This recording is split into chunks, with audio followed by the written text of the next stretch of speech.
ভালো হই, চলেন বদলে যাই। যুবক, বদলাইতে হবে তুমি, খোদার কসম যুবক, এই নওজোয়ান, বদলাইতেই হবে। নষ্ট হইও না বাপ। তুমি বরবাদ হয়ে গেলে, তুমি চরিত্রহীন হয়ে গেলে এই সমাজ থেমে যাবে না। তুমি মরে গেলেও পৃথিবীতে আলো ফুটবে, রোদ উঠবে, বৃষ্টি হবে, কিন্তু তুমি নষ্ট হয়ে গেলে। হ্যাঁ, মানুষ বড় স্বার্থপর। আমার একটা ওয়াজ আছে, দুনিয়া বড় স্বার্থপর, বড় স্বার্থপর। এতটি সিএনজি আটকাইয়া গেছে, সামনের সিএনজি দেখতেছে সিএনজি ওয়ালারা যে এই সিএনজিটা অ্যাক্সিডেন্ট করছে, 3টা লাশ, 2টা লাশ রক্তে ভাইসা গেছে, কিন্তু তবুও কারো হাতে সময় নাই, পাশ কাইটা কাইটা সবাই চলে যাইতেছে। হ্যাঁ, কেউ থেমে যায় না। আমার মৃত্যুতে পৃথিবী থামবে না, আমার আপনার মৃত্যুতে পৃথিবী থামবে না। চলমান পৃথিবী চলতেই থাকবে। নদীতে ঢেউ উঠবে, ভাটা আসবে, জোয়ার আসবে, আমি নাই আর কি, আমি নাই, এতটুকুই। কিছুই থামবে না, কিছুই থামবে না। আপনার আমার মৃত্যু যেদিন হবে, খোদার কসম, সেদিনও সংসারের বহু প্রয়োজনীয় জিনিস কেনাকাটার বাকি থেকে যাবে। এটাই সত্য, এটাই সত্য। দুনিয়া রাক্ষস, দুনিয়া অতৃপ্ত। এই রাক্ষস শুধু হা করে, গিলে খায়, আবার হা করে। অতৃপ্ত এক দুনিয়া। ওমা হাযিহিল হায়াতুদ দুনিয়া ইল্লা লাহবু ওয়া লাইব। আল্লাহ বলে, বান্দা শোনো, দুনিয়ার জীবন শুধুই তামাশা, শুধুই খেলাধুলা। হাদিসের মধ্যে আছে, মা মিন ইমরিইন নাফাসা ইল্লা কুতিব। নবী সাল্লাল্লাহু আলাইহি সাল্লাম বলে, প্রত্যেকটা মানুষের যে নিঃশ্বাস পড়ে, এই নিঃশ্বাসটাও ফেরেশতা আমলনামার মধ্যে লিখে। ইম্মা ফি তাআতিন বা ইম্মা ফি মাসিয়াতিন। নবী সাল্লাল্লাহু আলাইহি সাল্লাম বলে, কোন নিঃশ্বাস নেকি হিসাবে ওঠে, কোন নিঃশ্বাস গুনাহ হিসাবে ওঠে। এই এখন আমরা যারা এখানে উপরে নিচে ডানে বামে বসছি, আমাদের প্রত্যেকেরই নিঃশ্বাস আসা যাওয়া করছি কিনা? এই প্রতিটা নিঃশ্বাস আমরা দ্বীনের কথা শুনবার জন্য বসছি।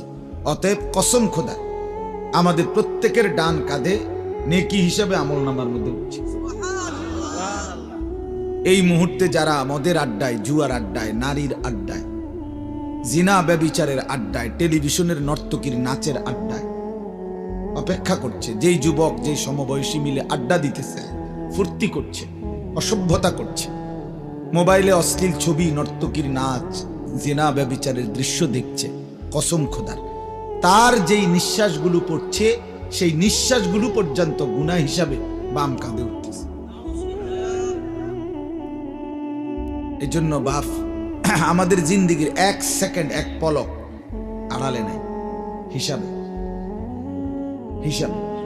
বাজারে যখন ওই খুচরা বিক্রেতা, তরকারি বিক্রেতা অনেকক্ষণ তরকারি বেচার পরে লাস্টে যখন কইমা আসে, তো মনে করেন সে তাড়াতাড়ি বেসনের লেগা, সে মনে করেন বেগুন তো হইব 1.5 কেজি, কবই ও 1.5-2 কেজি হইতে পারে, আন্দাজ আপনি 1 কেজির দাম দিয়ে নেন, আমার 1000 করে দেন, মানে এত হিসাবের দরকার নাইছে, হইব 1.5 কেজির উপরে হইব, আপনি 1 কেজির দামে দেন, ধরেন নেন।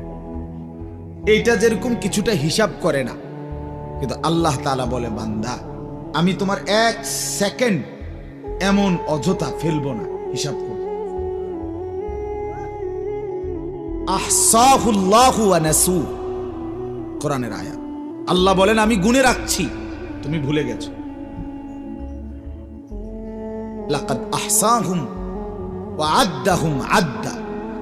আল্লাহ তাআলা বলেন, আমি তোমাদের সবাইকে বেষ্টন করে আছি এবং তোমাদের পুরা জিন্দেগি গুনে গুনে রাখছি। ওয়া কুল্লুহুম আতিহি ইয়াউমাল কিয়ামাতি ফারদা, কোরআনের আয়াত। এবং তোমাদের প্রত্যেককে একজন একজন, ফারদান আয় ওয়াহিদান, একজন একজন করে হাসরের ময়দানে আমি আল্লাহর সামনে এনে দাঁড় করাবো। একজন একজন কথা বলতে, বাবার সাথে ছেলে আসবে না, ছেলের সাথে বাপ আসবে না, স্বামীর সাথে স্ত্রী আসবে না, স্ত্রীর সাথে স্বামী আসবে, একা, ফারদান, একা। আমি জিজ্ঞেস করব বান্দা, তুমি উত্তর দিবে। ইন্নাল্লাহা সায়ুকাল্লিমু, নবী সাল্লাল্লাহু আলাইহি ওয়াসাল্লাম বলেন, প্রত্যেকটা মানুষের সাথে কিয়ামতের ময়দানে আল্লাহ তাআলা অবশ্যই কথা বলবেন।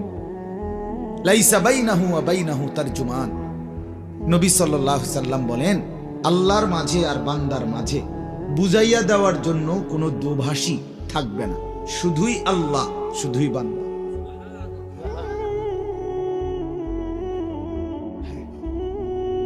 বালিল ইনসানু আলা নাফসিহি বাসীরা ওয়ালাউ আলকা মাআযীরা।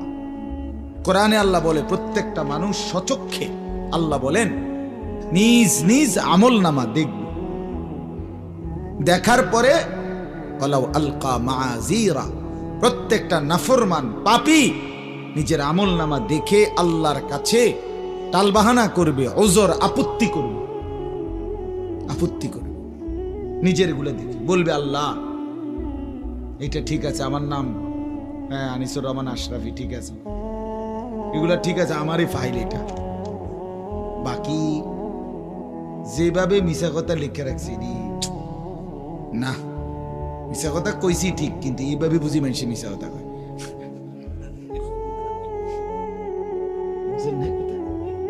আরে কি তা কোন, আমি কারে দিয়া লেখাইছেন, কি লেখাইছে আন্তাজি, সুদ খাইলে বুঝি মানুষ এইভাবে খায়, বুঝি কি তো কোন আল্লাহ, আমি কতটি পৃষ্ঠা উল্টাইলাম, একটা পৃষ্ঠার মধ্যে একটা ভালো টাকা পাইলাম না, কি 10টা টাকাও দিছি না, সব দিয়ে সুদ লেখকে ফুরে এলেছে। মানে এরকম মাআযীরা অর্থ হলো আপত্তি করবে, নাফরমান। আল্লাহ আমি তো নামাজ পড়ি নাই, এটা আমিও মানি, শুক্র শনি রবি সোম মঙ্গল বুধ বৃহস্পতি পড়ি, কিন্তু শুক্রবারে যে 2 রাকাত পড়ছিলাম এটা কই, এটাও দি নাই। আরে কি ডাকাইতে দিয়া লেখাইলেন আপনি, এইতে বেটা কি, রব্বুল আলামিন বলবে, আরে বাটফারি, অভ্যাস ভালো হয়েছে না না। হাত্তা ইদা মা জাউহা, এরপরে রব্বুল আলামিন বলেন, যখন নাফরমানকে হাসরের ময়দানে আনা হবে, শাহিদা আলাইহিম সামউহুম ওয়া আবসারুহুম ওয়া জুলুদুহুম বিমা কানু ইয়ামালুন। রব্বুল আলামিন বলে, বান্দা, প্রত্যেকটা নাফরমান পাপীর বিরুদ্ধে তার কান, তার চোখ এবং তার সারা দেহের চামড়া, তার সারা জিন্দিগির কর্মের বিরুদ্ধে সাক্ষী দেবে। আল্লাহ বলবে, বাটপার তুই মুখ বন্ধ কর, ফেরেশতা তারে সিলগালা কর। আল ইয়াউমা নাখতিমু আলা আফওয়াহিহিম, এ মিথ্যক, আজ হাসরের ময়দানেও বাটপারি করছে, বন্ধ কর তার মুখ, মোহর মেরে দে তার মুখে। আর আল্লাহ বলবে সারা দেহের অঙ্গ প্রত্যঙ্গ, এই তোরা কথা বল, তোরা বল। আল্লাহ বলবে, এই বান্দা, তুমি তো ভেবেছিলে সারা পৃথিবীর থেকে গুনাহ, অপরাধ, পাপ, দুর্নীতি, চুরি, ডাকাতি, জেনা, ব্যভিচার, অসভ্যতা গোপন করেছিলে। তুমি ভেবেছিলে র‍্যাব জানে না, পুলিশ জানে না, বিজিবি জানে না, মেম্বার জানে না, চেয়ারম্যান জানে না, এমপি জানে না, মা জানে না, বাপ জানে না, পাড়া পড়শি কেউ জানে না। যুবক, তুমি মনে করেছিলে রাত 2টা বাজে লেফের নিচে, কম্বলের নিচে উলঙ্গ ছবি, নর্তকীর নাচ, জেনা, ব্যভিচারের দৃশ্য সারা রাত দেখেছিলে। তুমি মনে করছো কেউ দেখে না, কেউ জানে না, কিন্তু আল্লাহ তাআলা বলেন, ওমা কুনতুম তাস্তাতিরুনা আন ইয়াশহাদা আলাইকুম সামউকুম ওয়ালা আবসারুকুম ওয়ালা জুলুদুকুম। আমার বান্দা, কান, চোখ, দেহ, অঙ্গ, যেটা তোমার শরীর, তুমি তো ভাবছিলে এটা তোমার, কিন্তু তুমি তো জানতে না এটা আমার, এটাকে আড়াল করবা কেন?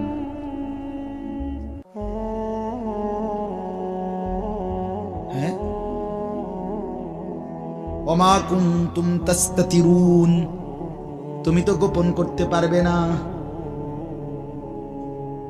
তোমার হাত, তোমার চোখ, তোমার কান, জুলুদুহুম মানে সারা দেহের চামড়া, মাথার তালু থেকে পায়ের নখ পর্যন্ত বাফ, চামড়ার আবরণ ছাড়া কোন অংশটা আছে?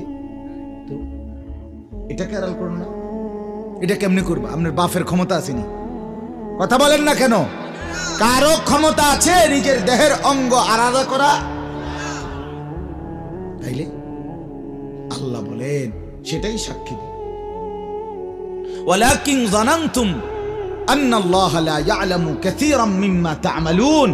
সাথে সাথে আল্লাহ বলেন, সাথে সাথে তুমি এটাও ভেবেছিলে, তোমার নিজের দেহকেও আড়াল করো নাই, আবার সাথে সাথে তুমি এটাও মনে করেছিলে যে ওই যে আরশ আজিমে সাত আসমানের উপরে যে আল্লাহ আছে তিনি মনে অনেক কিছু দেখে না, অনেক কিছু জানে না। আল্লাহ বলেন ওয়াদালিকুম যান্নুকুম বিল্লাযী যানানতুম বিরাব্বিকুম আরদাকুম। এই বেঈমান, আল্লাহর ব্যাপারে তোর এই দুর্বল ধারণা আজকে তোরে বরবাদ করে দিল। আল্লাহ কি সাধারণ মনে করছি না? তুমি মনে করছো চেয়ারম্যান ধরলে ছাড়বে না? আল্লাহ আর কি কইব? আল্লাহ কই এখন কম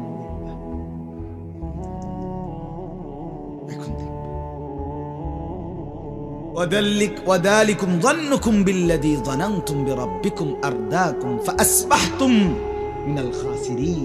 আল্লাহর ব্যাপারে দুর্বল ধারণা করেছিলে আর নিজের দেহের অঙ্গ প্রত্যঙ্গকে গোপন করতে পারো নাই, অতএব এই কারণে আজকে তুমি ক্ষতিগ্রস্ত জাহান্নামীদের অন্তর্ভুক্ত হলে। এরপরে একটা চূড়ান্ত কথা আল্লাহ বলছে ফাইন্নাসবিরু, কোরআনের আয়াত, ফাইন্নাসবিরু ফান্নারু মাসওয়াল লাহুম ওয়া ইন্নাস্তাতিবু ফামা হুম মিনাল মুতাবিন। শুনতেছেন আপনারা? আল্লাহ বলে অতএব নাফরমান, তোমার দেহ যখন সাক্ষী দিল, এবার তুমি যদি আবার কথাও বলো তাইলেও ফিডা, তুমি যদি চুপ থাকো তাইলেও ফিডা। খোদার কসম এটাই আয়াত। তুমি যদি এবার সবর করো, চুপ থাকো, বলে না কথা কইয়া তো বিপদে না পড়লাম, চুপ থাকাই মনে ভালো হইব, চুপ থাকলে মনে আসতে ছেড়ে দিব। আল্লাহ বলছে না, না বান্দা, আজ যদি চুপও থাকো তবুও শাস্তি জাহান্নাম, ফান্নারু মাসওয়াল্লাহ ওয়া ইন্নাস্তাতিবু। আর যদি উযর খাহি পেশ করো, আবারও যদি কথা বলতে চাও, আল্লাহ বিষয়টা বুঝি নাই, এতটা সিরিয়াসলি ভাবে নেই নাই। হ্যাঁ বলছিল, আমি তো এতটা এভাবে বুঝিয়ে ফেসে করে যাবো ভাবি নাই।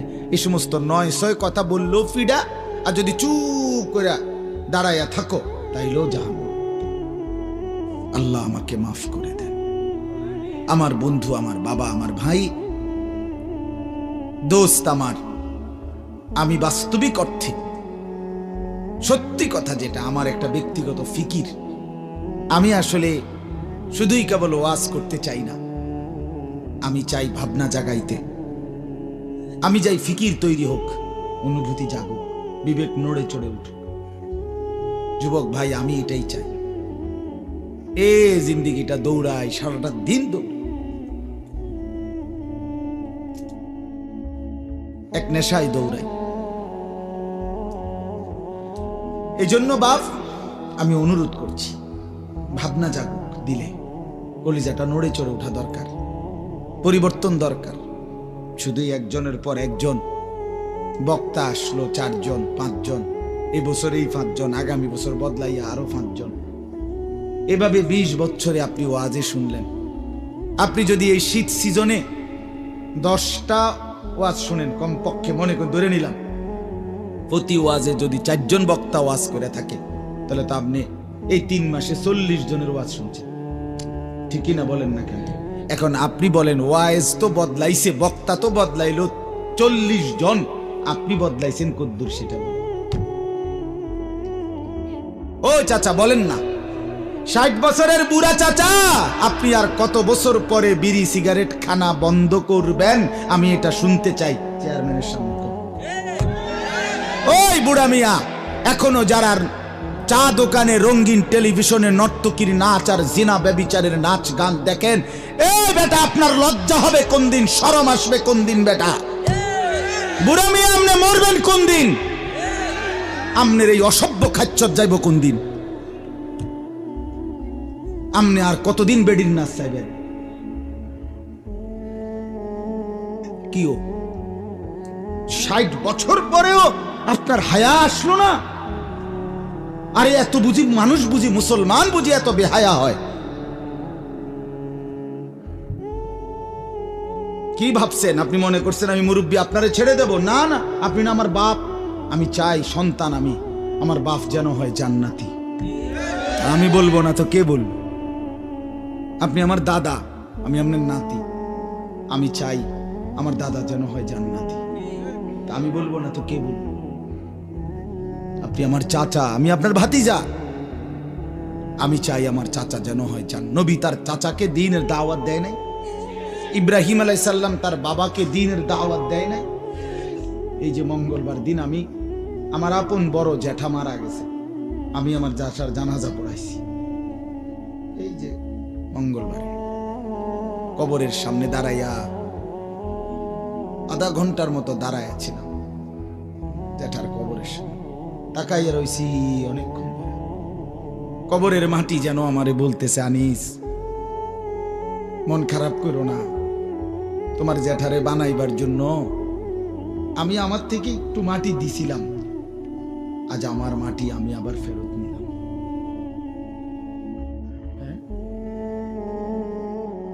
আজ আমার মাটি আমি আবার নিয়ে নিলাম। এই আমরা প্রত্যেকেই ভাবেন দোস্ত আমার, প্রত্যেকেই এটা ভাবেন। আল্লাহ যেন কল্পনা করেন, আল্লাহ যেন মাটিকে বলতেছে, মাটি আনিসকে বানাবো, আমার একটু মাটি দে। তো মাটি যেন বলতেছে, মাওলা দিলাম, তবে আমার মাটি আমারে আবার ফেরত দিয়ে। আল্লাহ বলছে, ফিহা নুঈদুকুম, ফেরত দে, তোর মাটি তোকেই ফেরত দেব। কি বাপ এমন না? আমরা প্রত্যেকেই মাটির আবার ফেরত যাব না, মাটির সাথে মিশিয়ে যাব।